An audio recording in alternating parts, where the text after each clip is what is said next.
الحمد لله رب العالمين، والصلاة والسلام على أشرف المرسلين نبينا محمد وعلى آله وصحبه أجمعين.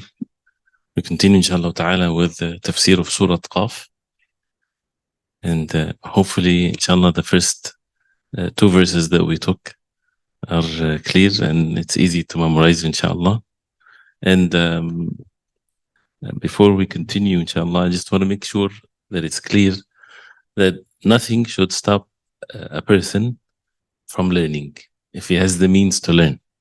So if someone feels it's overwhelming, it's too much, or someone that is not able to, does not speak Arabic, for example, he's not into the level where he can memorize, for example, these verses, it's okay, continue, inshallah ta'ala, and work on a parallel way that to perfect your recitation, to work on the recitation of the Quran, so that inshallah ta'ala you catch up later, or even if it's not the entire Hizb al-Mufassal is memorized, something is better than nothing, inshallah ta'ala. So we went through the Ayah Qaf al-Quran al-Majid, and we talked about the meaning of al-Majid and the different meanings that is mentioned by Imam al-Sa'di rahimahullah. And then the second verse, بَلْ عَجِبُوا أَنْ جَاءَهُمْ مُنذِرٌ مِّنْهُمْ فَقَالَ الْكَافِرُونَ هَذَا شَيْءٌ عَجِيبٌ. And what caused them to say this when they are the ones, whether they are truthful or they're lying, and of course they are lying in what they're saying, and the Quran responds to the claims of people in different ways, and many of the things that they would say, when they say it as a way of mockery, then the response comes accordingly. And that's why we learn also from the Quran how to respond, and to different people, different responses according to how they present their statement or their evil actions or things of that nature. Then the third verse, inshallah, we'll recite it first, and then we'll get to see the meaning of it, inshallah. So repeat after me, inshallah. أعوذ بالله من الشيطان الرجيم.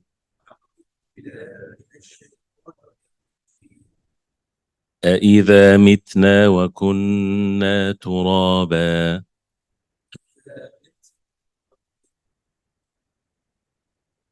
ذلك رجع بعيد. أإذا متنا وكنا ترابا ذلك رجع بعيد.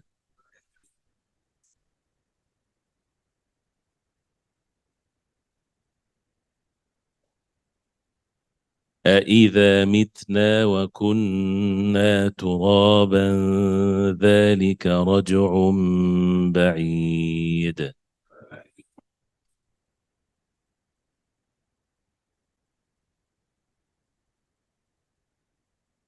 The next verse. قد علمنا ما تنقص الأرض منهم.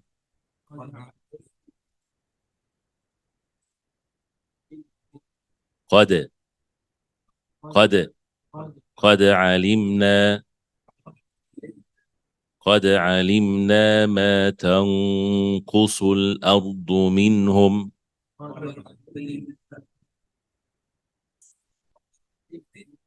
وعندنا كتاب حفيظ. وعندنا كتاب حفيظ. كتاب حفيظ. قد علمنا ما تنقص الأرض منهم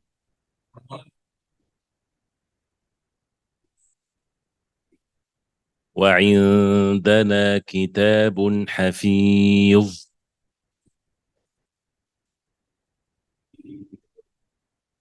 إذا, you see every letter is 10 rewards. So you have two hamzas right after the other. So A-E. Make sure that it's two. إذا. And we said what's the qaida or the principle that we're going to follow? The first thing we mentioned yesterday. Al-Kasr. Kasr, the Kasra. Pay attention to the Kasra. So not A-E, A-A, no A-E. أإذا, and then the ذال tongue outside. أإذا, أإذا متنا, ميم كسرة مي, متنا. And as a way of always checking if you're saying the letter correct or not, when you first study the letters, this is how they study the kasra and the fatha and the dhamma, right? They say alif fatha, a, alif kasra, e, alif dhamma, u, ba fatha, ba fatha, ba kasra, b, ba dhamma, bu, like this. So now we have me, mim kasra, me. And then ta, mitna. Don't say the seen sound. Don't say mits, right? Mit, but the air comes out very slightly from your mouth. Mitna. And don't shake it. Don't stay there. Mitna. إذا متنا وكنا. 2 counts. وكنا. Stress the noon. ترابا. The ra is heavy. And then you continue with إخفاء. We'll talk about the إخفاء later. ترابا ذلك. رجع بعيد. And the dal قلقلة at the end, and رجع, you see the small meme. قد علمنا. لام كسرة. When I say the letter and the vowel, you tell me how it's pronounced. لام كسرة لي.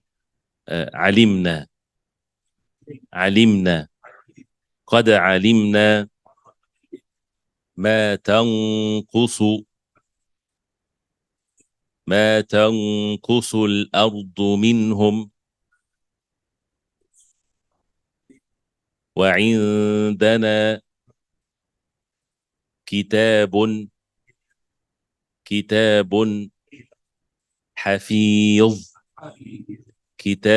حفيظ. In here, no ghunna or anything. See how the waw with the noon kind of flipped on the other side like this, because this is, we'll talk about the ahkam al-noon later also, inshallah ta'ala. But the ha fatha, not ha. Ha fatha, so it's always ha, right? Hafiz. And if we continue, there is a dam. The first ayah, the translation of it, when we are dead and have become dust, shall we become resurrected? This is a far return. This is what the kuffar, they said, as mentioned in the previous verse, when they said this is such a ajib, such a strange thing. And then that's the thing that they said, that it's ajib and it's strange. إِذَا مِتْنَا. These kuffar, the people of Quraysh, they believe in Allah subhanahu wa ta'ala. They believe in Allah subhanahu wa ta'ala, the creator, the sustainer, right? And they even worship Allah and they worship the idols. They do both. And they worship the idols to get them closer to Allah. As the Quran says about them, مَا نَعْبُدُهُمْ إِلَّا لِيُقَرِّبُونَ إِلَى اللَّهِ زُلْفًا. We only worship them to get us closer to Allah. But their belief in Allah, and it's part of thing of the religion of Ibrahim alayhi salam, and that's why the ta'zeem of the Kaaba and things like this, but they get distorted with the shirk of Allah subhanahu wa ta'ala, and one of which is disbelieving in the hereafter. So the answer is also according to this, according to where they're coming from, because the disbelief in Allah subhanahu wa ta'ala and the existence of Allah, that does not exist into the sane human beings. Because whoever disbelieves in Allah subhanahu wa ta'ala, meaning the existence of Allah, he's insane. And you don't speak to those who are insane. Because this is what's the ilm when it comes to the belief in Allah subhanahu wa ta'ala, the existence of Allah. This has to be clear. This is ilmun daruri. This is knowledge by necessity.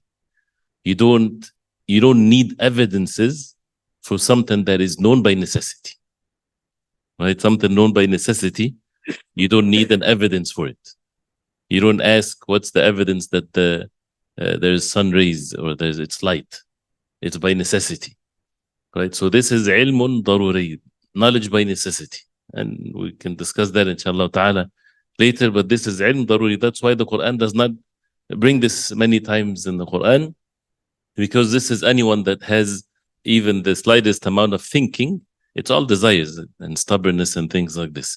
Because أَمْ خُلِقُوا مِنْ غَيْرِ شَيْءٍ وَهُمْ خَالِقُونَ. This is one of the verses that made everybody clear to the matter. Nothing does not create. So the creation, if there is a creation, there has to be a creator. So this is by necessity. If you want evidences, try to find evidence of your own existence, because you're a creation, right? So the creation, if it makes sense to some, you need to bring an evidence that you exist, which is insane, of course. Nobody would ever think that way. So that means it's even more of a clearer matter that you don't ask for the existence of the creator. Because how can a creation be without a creator? Creation does not create itself. Nobody created himself. And creation does not come from nothing. So who is of a more necessity of knowledge? The existence of Allah subhanahu wa ta'ala.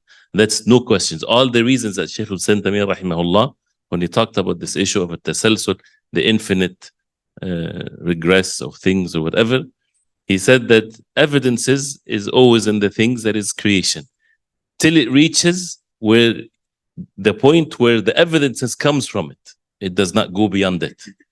Because this is the ilm al-daruri. When you have an evidence of something, prove that, for example, the air is made of certain particles, for example. You're talking about something already exists, which is the air. And then you're trying to prove something. So there's nothing more of an existence of a reality, more in necessity, more than the fact that Allah subhanahu wa ta'ala is the creator of the heavens and earth. So, but this is not what is mentioned in tafsir here. It says here, Allah subhanahu wa ta'ala mentioned wajh ta'ajjubihim. Why they said it's a strange thing. So they said, إِذَا مِتْنَا وَكُنَّا تُرَابًا ذَلِكَ رَجْعٌ بَعِيدٌ. If we die and we become dust, this is رَجْعٌ بَعِيد. This is something that is a far return. He says here, and this is what we need to pay attention to the point here mentioned in the tafsir, they made qiyas. فَقَاسُوا قُدْرَةَ مَنْ هُوَ عَلَى كُلِّ شَيْءٍ قَدِيرٌ. They made qiyas, they made analogy. The analogy is that they looked at the qudra, the power of the one that is able to do all things, which is Allah subhanahu wa ta'ala. Al-kamilu min kulli wajh, the most perfect in every matter. They compared this biqudrat, with the qudra, with the power of al-abd, al-faqir, al-ajiz. Al-abd, slave, human being. Faqir, in need. He's faqir by necessity also. This is a ilm daruri. Human beings are, their faqr, their need is by necessity. No one would ever come up from the human beings to say, I'm not faqir anymore. I have no needs anymore. Right? That does not exist. This is by default. Allah subhanahu wa ta'ala created them this way so that they're always in need of Allah. So to compare the power of the one that is ala kulli shay'in qadir, the one that is able to do all things, the one that is the most perfect, the creator of the heavens and the earth, comparing this to the qudra, to the power of a human being that is in need, ajiz, have all kinds of inabilities to do things from every aspect. Even if the things that you know how to do, you are also have ajiz in it. You cannot do it more than limits that Allah subhanahu wa ta'ala made for you. If you can lift, the strongest man that can lift something, he has limits. The smartest man, he has limits. Whatever limitations, this is all created by Allah subhanahu wa ta'ala. So this is what type of a qiyas that is. And that's the evil thing that human beings, even when they question the actions of Allah, you're questioning who? You make an analogy based on your deficiency and your weakness and your limitations, comparing that to the attributes of Allah subhanahu wa ta'ala. Nothing is the like of Allah subhanahu wa ta'ala. So this is how the al-qiyas, or the analogy that is false. And he says, وَقَاسُوا الْجَاهِلِ. And they made the analogy, the comparison between, because the analogy, you make comparison between two and you draw a conclusion or a ruling or whatever. So وَقَاسُوا الْجَاهِلِ الَّذِي لَا عِلْمَ لَهُ. They compared al-jahil, the ignorant one, that has no knowledge whatsoever, بِمَنْ هُوَ بِكُلِّ شَيْءٍ عَلِيمٍ, compared to the one that is all-knowing of all things. So is it valid even to discuss such a thing? It's not valid. Because the analogy in itself, it has no validity to it. So you degrade yourself to talk to some insane individuals that have no reason whatsoever. And Allah subhanahu wa ta'ala is the most merciful. Still, these types of statements are mentioned, and also to refute what they say. And the Quran requires for people to make tadabbur, so that when you think of things like this with principles, with foundations that never to be contradicted. So the issue of here, remember here, when always the disbelievers, they say these falsehood statements, it's because of the ignorance in which they make this qiyas fasid, or qiyas that is analogy that is evil and that has no validity to it whatsoever. So therefore Allah subhanahu wa ta'ala says, قَدْ عَلِمْنَا مَا تَنْقُصُ الْأَرْضُ مِنْهُمْ وَعِنْدَنَا كِتَابٌ حَفِيظٌ. And this is by the mercy of Allah that these types of answers comes from the most merciful subhanahu wa ta'ala, and that's part of the Quran being Majid. So which means we know that which the earth takes of them, and with us is a book preserved, which is the book of decree. So here Allah subhanahu wa ta'ala talks about the knowledge of Allah. قَدْ عَلِمْنَا. Qad is one of the ways of establishing something and making sure that it's clear, or tawqid, stressing a meaning. So indeed, Allah subhanahu wa ta'ala knows, قَدْ عَلِمْنَا الْعِلْم, Allah subhanahu wa ta'ala knows مَا تَنْقُصُ الْأَرْضُ مِنْهُمْ. مَا تنقص from a naqs is decreasing. Something is decreasing. Right? When this bottle, for example, نقص منها الماء, this is how much the water decreased in it. It was full and then it decreased. So ما نقص الأرض, الأرض is the fa'il, is the door. That means the ard decreases. The earth is the one that is taken away, or decreasing. Decreasing what? Minhum, meaning from them own selves. When a person is buried and the earth eats the body of the person, it doesn't have to be the earth itself, the worms of the earth, whatever, it doesn't matter.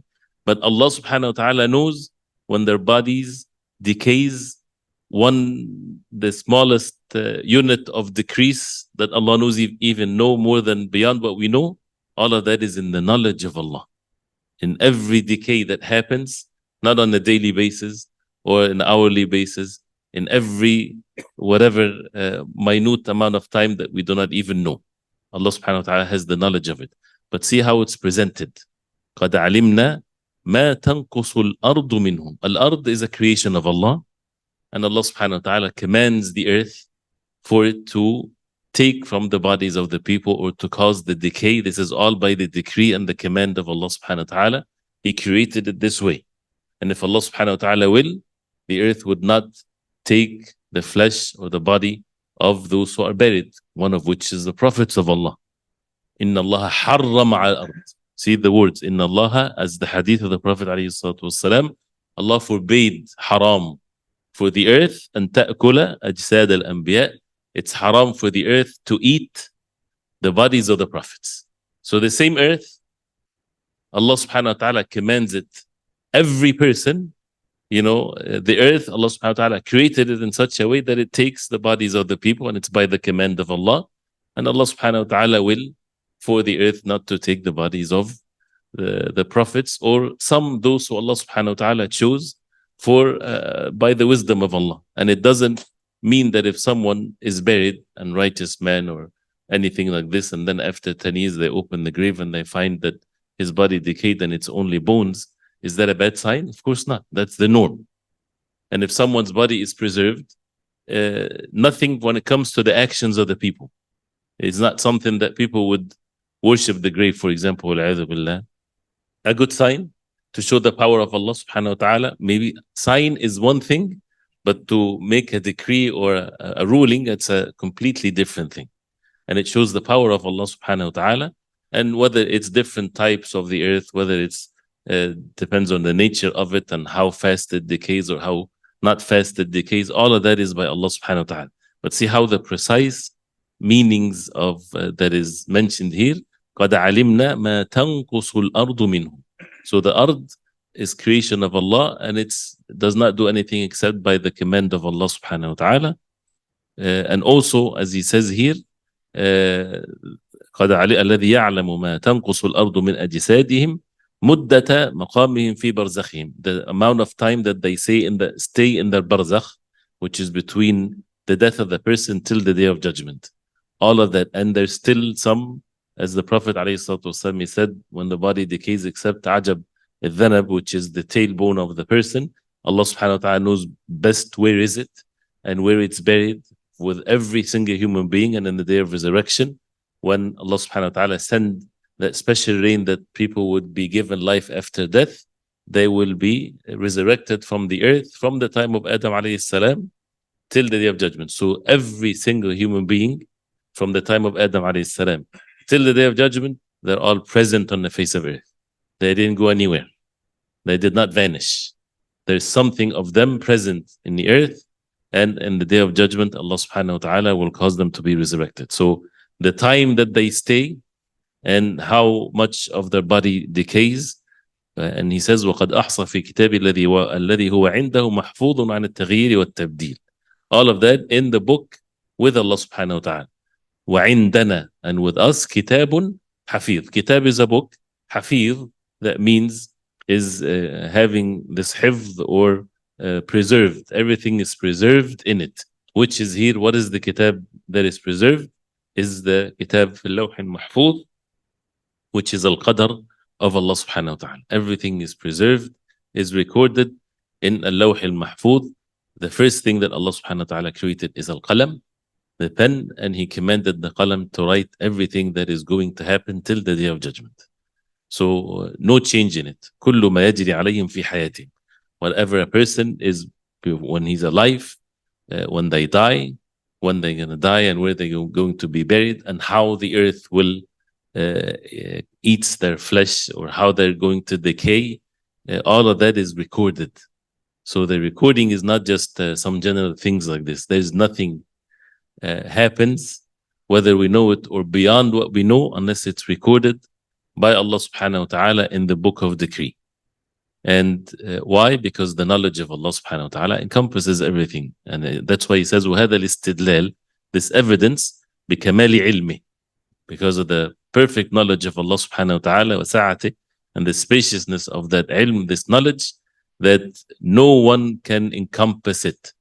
So no matter what a person think of the knowledge of Allah beyond that. And this is the Quran, how it established the tawheed in the hearts. And we hear it all the time, but to get the reality of it, it's far beyond what we even think. لَيْسَ كَمِثْلِهِ شَيْءٍ. Nothing is the like of Allah.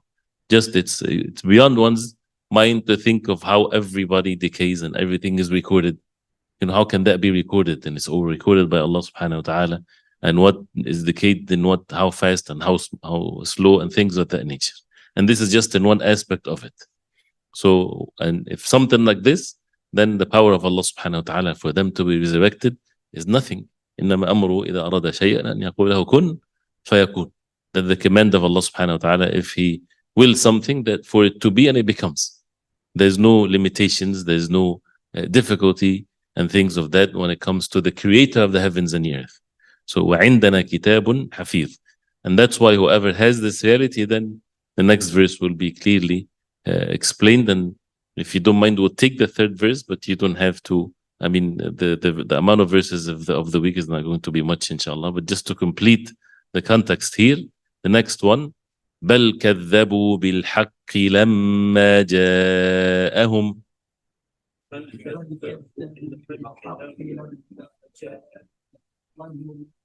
بل كذبوا بالحق لما جاءهم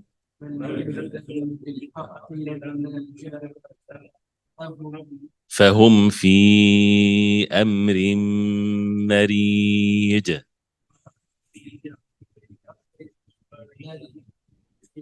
فهم في mim and fa separated from one another, no confusion, no mad. فهم في then the fi we're making the mad. فهم في أمر مريج. أمر, you give it, you stress it 2 counts. أمر مريج. When you stop, قلقلة مريج. بل كذبوا بالحق لما جاءهم فهم في أمر مريج.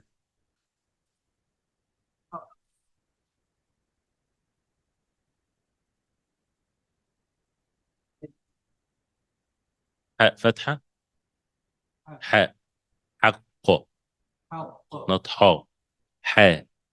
But you kind of, your nafs want to make you say ha because the qaf is heavy, right? Because say ha, you kind of find yourself want to say hak.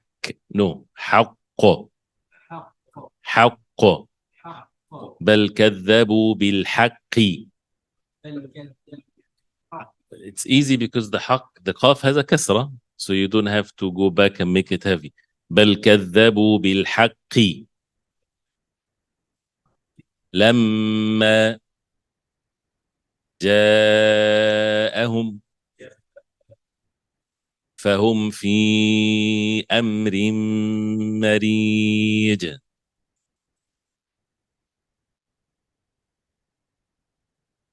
So this ayah, nay, but they have denied the truth when it has come to them, so they are in a confused state. So this is why they said what they said. When they said this is shay'un ajib, this is a strange thing, then the next verse makes it very clear their statement and how evil it is, and the knowledge of Allah subhanahu wa ta'ala encompasses everything. So what is then the truth about their statement that has no basis to it whatsoever, and it's by the mercy of Allah that it's responded to, but in reality, bel, this is like nay, or this is the idrab of bel. That means al-idrab is when you spell, what's the word, when you refute what has been mentioned. So as the first one, bal ajibu, right? Bal, there's the first one, bal ajibu an ja'ahum. So the reason why they disbelieved is because of this first one, and then the second one, bal kadhabu. The reality is why they're disbelievers, why they're having a stubbornness. They denied kadhabu from al-kadhib, lying, bil haqq, with the truth, lamma ja'ahum, when it came to them. فهم في أمر مريج. So their state is, the reality is that they are in amrin, and a matter that is marij. Marij is very confused. مرج البحرين يلتقيان, as Allah subhanahu wa ta'ala said in Surah Al-Rahman, He mixed the two seas and they meet. So marij, when two things are mixed, or when more than two things, many things are mixed together. So it shows their state of mind, that their hearts is all confused. Many things are confused with one another. The power of the Creator subhanahu wa ta'ala versus the power of the creation of Allah. They can't see things in the right way and form. They're confused. So this is the affairs of the disbelievers. As Imam Sa'di rahimahullah, he says, with regards to bel, so nay, meaning that the reality of the kalam or the speech that came to them is nothing but inad, stubbornness, denying the truth. You know how crazy that is when someone to deny the truth. If you deny something that is not really the ultimate truth, maybe, you know, a person might have a say, or you might even look into what they're saying. But the haqq, the truth, the clear truth, for someone to deny it, this is how it shows that it's not about being convinced, it's about being stubborn. بل كذبوا بالحق, which is, this haqq is أعلى أنواع الصدق, the highest level of truthfulness. لما جاءهم, when it even came to them, they didn't have to go to it. When it came to them from the Prophet sallallahu alaihi wasallam, from the Quran, فهم في أمر مريج, that means they are in a matter that is marij. Marij, again, مختلط, مشتبه, mixed, confused. They're never be upon one thing and to continue to be consistent in. This is when a person's, his affairs is marij, like this. What does that mean? If you talk to them, they're contradicting themselves. You will get the contradiction when they speak, because their affairs is marij, like this, mukhtalit, mushtabih, confused. There is not one thing, it's all mixture of things. You cannot stand on the same ground for you to speak to someone. If you want to debate upon something, you have to agree upon something first, basics, the knowledge by necessity, for them to go from there. But since they are confused, they keep on jumping from one thing to the other, and you can't really reach anything with them if they are stubborn, unless they're truthful and they're seekers of the truth. That's why it says لا يثبتون على شيء. They're never consistent in one thing. And for people to see that clearly, what's marriage? In their matters of belief, in their ahkam, in everything. It's so strange how the human beings are. It's even more stranger when people do not see how confused they are. So when they call the people, something that is so evil, why would you not give the rights of this and that? 20 years ago, you were so evil, and all of a sudden you're such a righteous individuals. They would not call themselves evil then. So it's confusion after confusion. لا يثبتون على شيء ولا يستقر لهم قرار. They're never upon one thing and one thing only. So when it comes to the Prophet ﷺ or the deen, sometimes they would say that he's a sorcerer. Sometimes they say insane. Sometimes a poet. And each one they would do and they would say anything to claim anything that is fasid, that is clearly corrupted. And this is the case. This is the punishment upon everyone that denies the truth. He will always become confused and not upon one thing and to be consistent in it. And then as he says, لا يدري له وجه ولا قرار. You don't see where he's going or what he's upon. فترى أموره متناقضة مؤتفكة. You find his affairs contradicting to one another. It's he himself, he would refute his own self. He's like this. He would say one thing and then he would refute himself later because he's not upon anything. And as he says, the opposite of that is true. كما أن من اتبع الحق, whoever follows the truth and believes in it, قد استقام أمره, his affairs is upon what is right. واعتدل سبيله, his سبيل, his path is upright and just. وصدق فعله قيلها, and his action will prove the truthfulness of what he says. Not that he would say something and contradict it with his actions. What he says is according to what he does, and he does according to what he says. And this is the istiqamah, this is the sidq. The difference between the truth and falsehood, or being truthful and being false, being a liar, is what a person has something in his heart, and it's different than what he says, different than his actions are, confused. His heart is in one way, his speech is in another way, his actions in a different way. So he believes in something, but stubbornness, he can't. So he has to say the opposite of it. And he would act sometimes this way, sometimes that way. The believers, what's in their hearts in matters of belief, they say it with their own tongue in speech, and their actions according to what they believe. They don't contradict this. And this is a sidq. And this is the act of sidq and truthfulness. So we learn from this ayah the lying nature of those who disbelieve because of their stubbornness, كذبوا بالحق. And we learn from the mafhum, the understanding of the ayah, as he mentioned, the affairs of the believers. So you can benefit from the verse. Even if it talks about the disbelievers, it tells you in an indirect way what is the affairs of the believers. The believers, they are not like this. If the disbelievers, they deny the truth, the believers, they believe in the truth. If the disbelievers, the truth came to them, the believers, they will even go to the truth because they value the truth. And the disbelievers, the truth came to them, it's so easy. So that also shows that when something comes to you of the truth and you don't have to work so hard for it, you should be even more grateful to Allah. The disbelievers, في أمر marriage, their affairs is all confused and mixed. The believers are not. The believers, the matter is very clear to them. Doesn't matter whether they are suffering or not, hungry, this is something else. But the matter is very clear. Everything is explained according to the revelation from Allah subhanahu wa ta'ala. And that's the real contentment and happiness in this life. So we'll stop here, inshallah ta'ala. So now we have to ayah number 5. And the things that are being explained, again, it's we need to make sure that we have these points and to remember these points, because it's going to be repeated in the Quran in many different ways. Kitabun Mathani, right? And this is, or Mutashabih, this is how the Quran, things are repeated in different ways, the same evidence in many different ways for the truth to be very clear. Nobody can have an excuse in it whatsoever. And the benefit of the tafsir that we're reading, it gives you principles, gives you ways to always remember, as we heard from the statements that he mentioned.